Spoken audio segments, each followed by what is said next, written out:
Hillary's surrogate, Lena Dunham.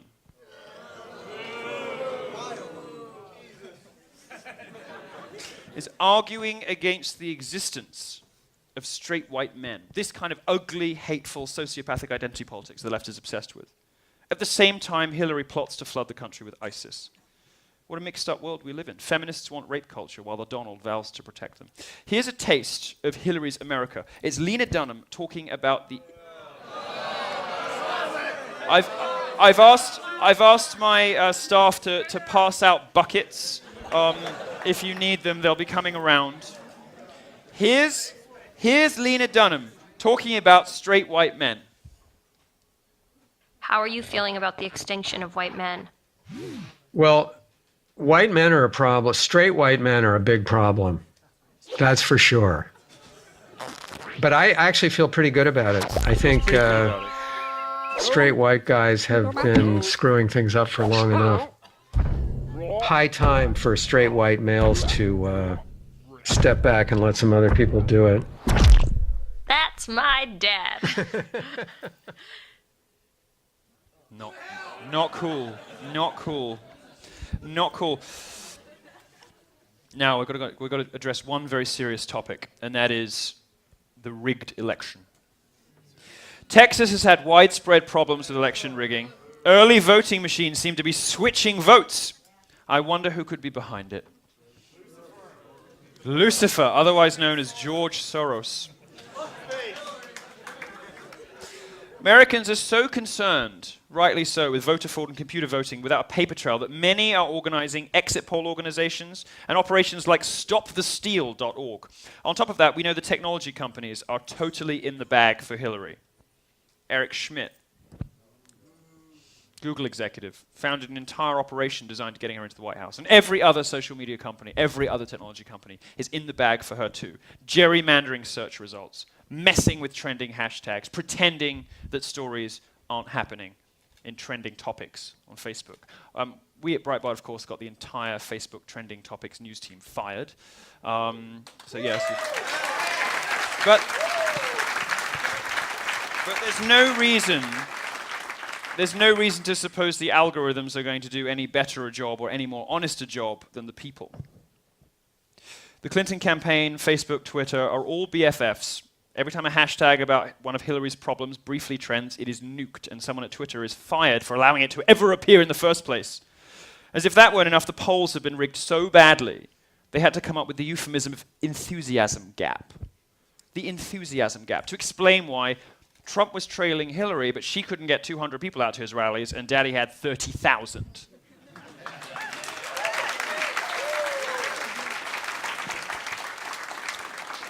Coincidentally, of course, these are now normalizing. These polls are now normalizing because they don't want to make as much of an embarrassing mess of things just before the election as they did with Brexit. Brexit, of course, being our little gift to you, Europe's little gift to you, showing you what was possible. Well, indeed. We showed that it doesn't matter. It doesn't matter if the left is calling you racist, sexist, bigoted, homophobes, and you know you're not. It doesn't matter if they tell you that casting a vote in this direction could only be the result of bigotry and regressive opinions and backward social conservatism. It doesn't matter if you vote with your conscience and you vote on the facts.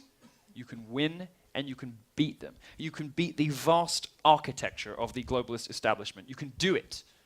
We did it in the UK. My hope is that you will do so in America. I very much hope you will.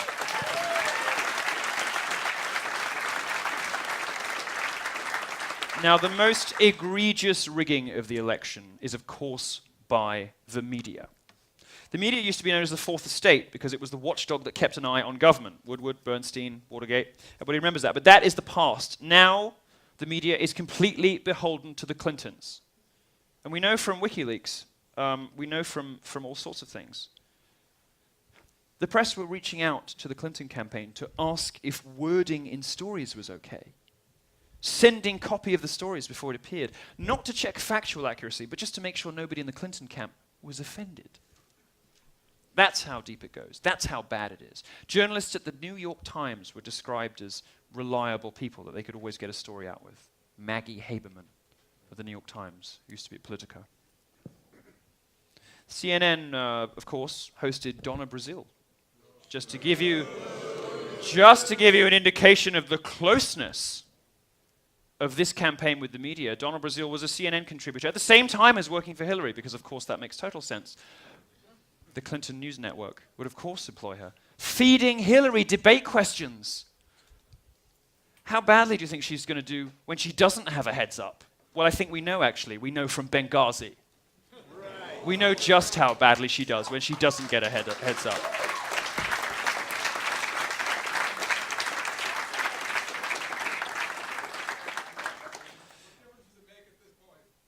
Well, it makes a difference because you should send a message, as so many great protesters do, and so many of the Trump family has done, that the media doesn't scare you anymore. People used to be scared of them. They used to worry about appearing in a newspaper, about having their reputations destroyed. So few people in this country now trust the media on anything. Just 39% of Americans think the media is trustworthy. This is an industry-wide systemic failure. And they did it to themselves. You didn't do it. They did it to themselves. And they fucking deserve it. They deserve it.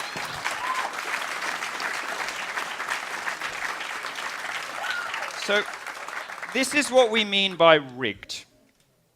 And the media has a single goal. That goal is to stop Trump. They want to make him the news instead of reporting on what's actually happening. Because their stories are so fake, they can't convince a single voter. They have to name call and virtue signal. Isn't he wonderful?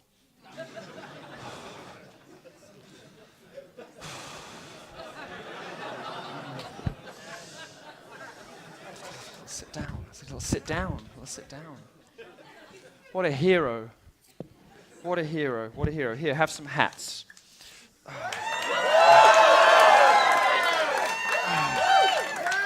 The camo one is the best one. There we go. Oh, I've got more. I've got more.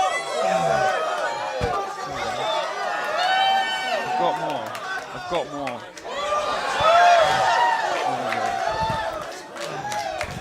Have some hats. There we go. There we go.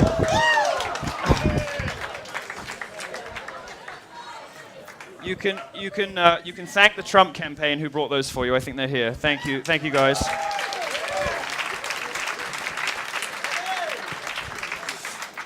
I've known a lot of journalists, and by and large, they're cunts. They are disreputable. Oh, I've got stickers. I've got stickers too. I've got stickers. Here we go. Look. They're everywhere. These aren't going to go very far. These aren't going to go very far. There you go. The business of telling the truth, of revealing wrongdoing, of speaking truth to power, which used to be what journalism was about, what it was for, has been replaced by virtue signaling. It's been replaced by a small number of people in New York and Los Angeles advertising to each other what good, upstanding, morally virtuous liberals they are. Media has failed entirely, not only to recognize your concerns as they were brewing over the last, in your parents' case, 30 years, but to report accurately on the reasons why people love Trump. All they can do is say sexist, racist, backward. They're not interested in hearing that actually most of America isn't that keen on immigration. Not any more of it, not for a while. America's worried about radical Islam. America wants better trade deals. America hates political correctness. America understands. I don't know why it takes me as a visitor here to explain this to people who've been doing this for 40 years. But newsflash, guys, Americans like the First and Second Amendment. And they're going to vote for somebody who is going to uphold it versus a woman whose stated mission is to destroy it. Her dream, she said her dream, we know from WikiLeaks. Hillary Clinton's dream is open borders. The end of America. It is the end of America, sir. It's the end of the country as you know it. I want you to think carefully about two quotes from two different journalists that were in a great story by Ken Silverstein, who's a lefty, published a story in The Observer, said, this election has disgraced the entire American media. Here's the first one. This is the first quote, and this is from I.F. Stone. Now, the Clintons have run the government for a very long time, and journalists used to know that their default position toward those in power should be antagonism, should be holding them to account, ought to be testing everything they say and checking if it's true, not writing to their flunkies to make sure no one's offended by their copy. Journalists used to remember this. They don't anymore. They also, there are all sorts of things journalists believe, for instance, that Hillary Clinton is healthy. One of the WikiLeaks that hasn't come out yet, I'm told, contains the revelation that every building she enters has so much medical equipment in it that for insurance purposes it's classed as a hospital. And Stop it. Stop it. The same people who say that investigating Hillary Clinton's health is ageist, sexist, and God knows what else were the world's best investigative reporters when John McCain and Bob Dole's health records were in question. Here's another one. George Orwell. You know who these guys are? This one in the middle, Ezra Klein, Maggie Haberman, the editor of Heat Street. I had such high hopes for Heat Street. But of course, WikiLeaks, Louise Mensch, ads for Hillary. Journalism is printing what someone else does not want printed. Everything else is public relations. Well, I put it to you that the primary business of the American media establishment is now public relations for the Democrat Party machine. That is why everyone hates them so much, and they deserve it. We know social justice is cancer, by the way, to what? So, I say it now, and I don't even remember that it's funny or shocking. It's just it's like second nature to me now. Does the New York Times print anything that Hillary Clinton doesn't want printed? Not really. Or is it a Clinton PR machine? Well, their profits are down 95%. They lost.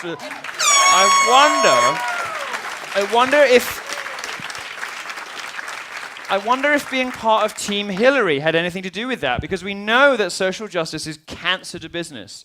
Bud Light, which I have occasionally been offered at fraternity parties, and of course turned down, ran an ad. Amy Schumer, Seth Rogen, and discovered that in an election year, sales are going down. They're selling less Bud Light, thanks to this cancerous campaign, which we learned this week they've dropped.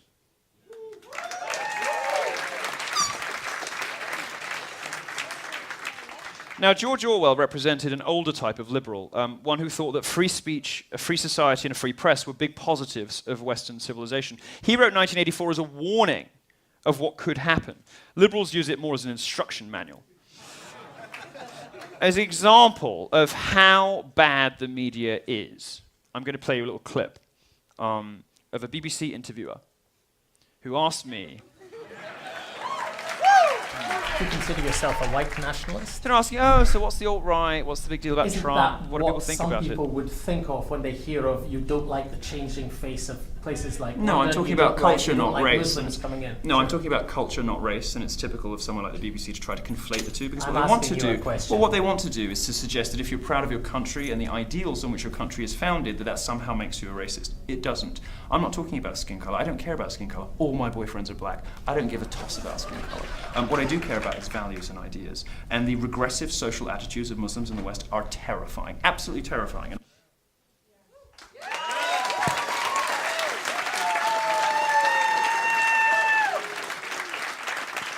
This is what they do, you see. If you say you're proud of your country, they'll come at you. They'll say you're a racist. Fucking idiot. I'm in this nice position now where I can train my own cameras on them, and they don't like it very much. The Daily Show tried to ambush some people who came to my gay Trump party at the RNC. And we just said, okay, do you mind if we just film you while you're filming people? And they said, no, you can't. No, you can't. It's an invasion of privacy.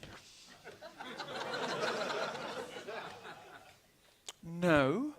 What we want to do is demonstrate what you record versus what you publish. What you ask people and what they reply versus what you end up broadcasting. It is dishonest and mendacious and unkind. And that's all that can be said about the American media.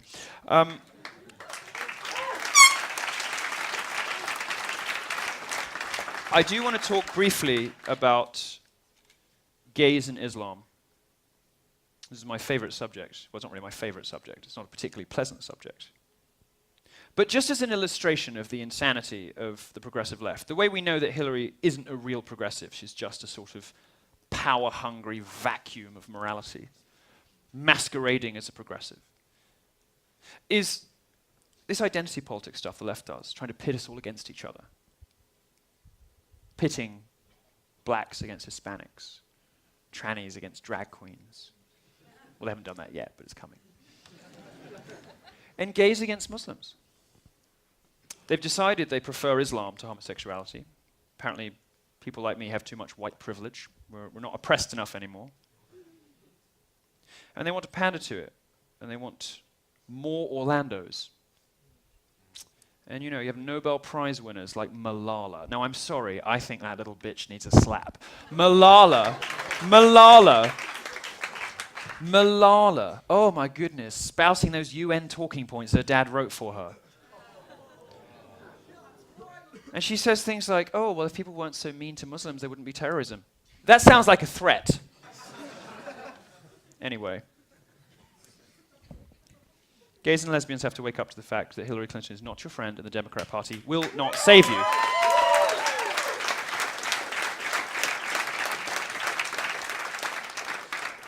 The gays off the roof thing, of course, doesn't seem to bother Hillary very much. She's been thrown off the curb into her medical van like a side of beef so many times. Maybe she thinks that's all the gays are getting from Muslims. The Presence nightclub shooter, of course, she invited his dad to one of her rallies. Fortunately, her crowds are so small you could spot him, that she got so few people showing up. He was there, he was obvious. Gays, if you think you matter to the Democrats, I challenge you to go, take security or something, go and try to get a wedding cake baked in a Muslim bakery. Go do it in Dearborn. Stop taking the easy route, the low-hanging fruit, nice, sweet, decent Christian families who just happen to not want to bake a cake for a pair of dykes, who are only doing it in the first place to get at you. And why not be brave? And why not reveal where the real bigotry in this country is? Why not reveal where the real social regressors are? Well, they won't. They won't do it. I think it will turn out, by the way, if you do mince down to Dearborn. A little differently from Memory's Pizza, or that poor Christian bakery. White gays are particularly out of favor with the Democrats. If we speak out against them, they say we have gay sex, but we're not gay men. You hear that? The Advocate is a gay online blog or something. Lots of readers. They say Peter Thiel is no longer a gay man. They have decided that there are political conditions to being gay. I thought it was about sucking the dick. But no. If you don't support Hillary Clinton, you're not gay. This is the universe they expect us to live in. So many gays and so many lesbians still clinging on desperately to the Democrat Party. Like my ex-boyfriends, it's just sad. It's just sad. Gays need to learn to answer back, to shoot back, and to support those who want America to be strong and America to be free, and support the values that have made this country the best place to be born. Whoever you are, if you are a woman or black, it doesn't matter. This is the best country you could possibly be born in. And liberals want to unravel all of that. They want to attack the foundational principles of the society, the things that have made it nice to women and nice to blacks and nice to gays. They're the things they want to get rid of. It's mystifying.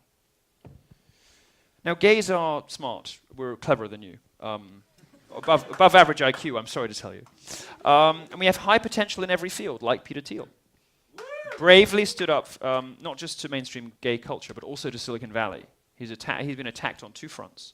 No gay person should find it acceptable to be a controlled minority that does and says what the Democrats tell us to. It's always been my view that gay culture was built on not allowing society or anyone else to dictate your lifestyle. So don't let the left dictate your politics. Whatever you look like, there are plenty of people of different colors, genders, races, orientations, all sorts of things in this room. Don't let your body parts, your skin color, and your orientation dictate your politics. It's gross and stupid. Now, I said at the beginning of this talk, and I've said a couple of times, America is a wonderful place, and it is. Best place on earth. People died to make it this way. People died to keep it this way. People are still dying to share and to preserve the values that make this country so wonderful. And the left sort of wants to shit on all of that, which I, as a visitor here, find very confusing and very upsetting. No one's asking you in this room to die now, but you must vote. And if you're watching this at home, you must vote. We've been waging a battle across this country to preserve free speech on campus. That's what I do for a living. Try to make it okay to be a libertarian, okay to be a conservative on a college campus, which these days sometimes it isn't. There's one freedom they haven't yet taken away from you, and it is the freedom to vote them out.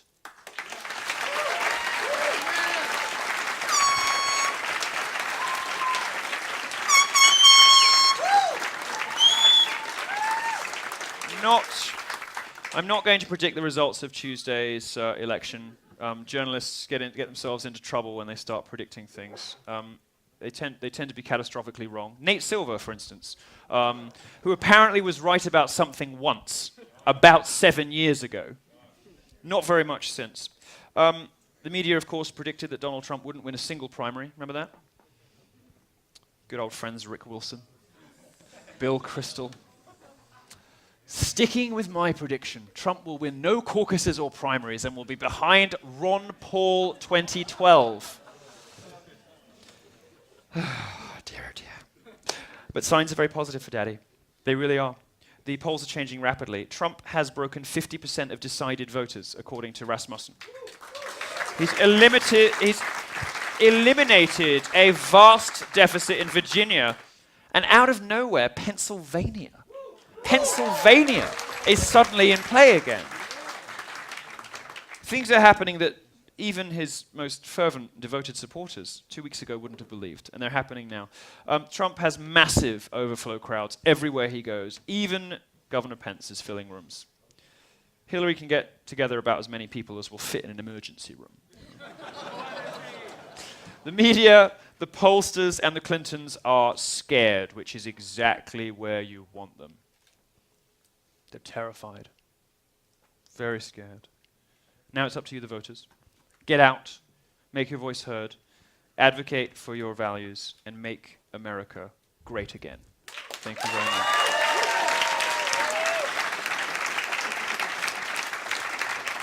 Now, 3 nights a week has left me a little hoarse, so you're going to have to help me out.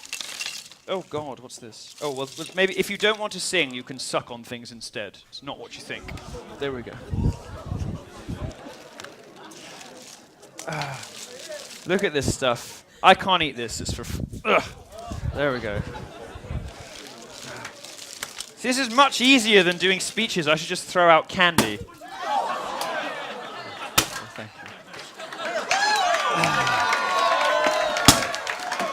Oh, say, can you see by the dawn's early light what so proudly we hailed at the twilight's last gleaming, whose broad stripes and bright stars through the perilous fog o'er the ramparts we watched were so gallantly streaming, and the rocket's red glare, the bombs bursting in air, gave through the night that our flag was still there.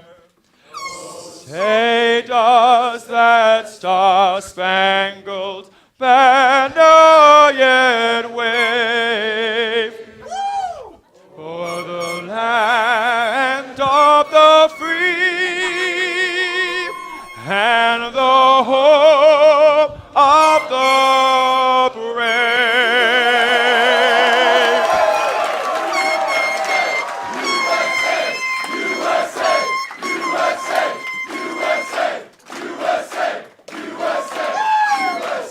Thank you. Oh, this is me. Thank you, thank you. Pepe!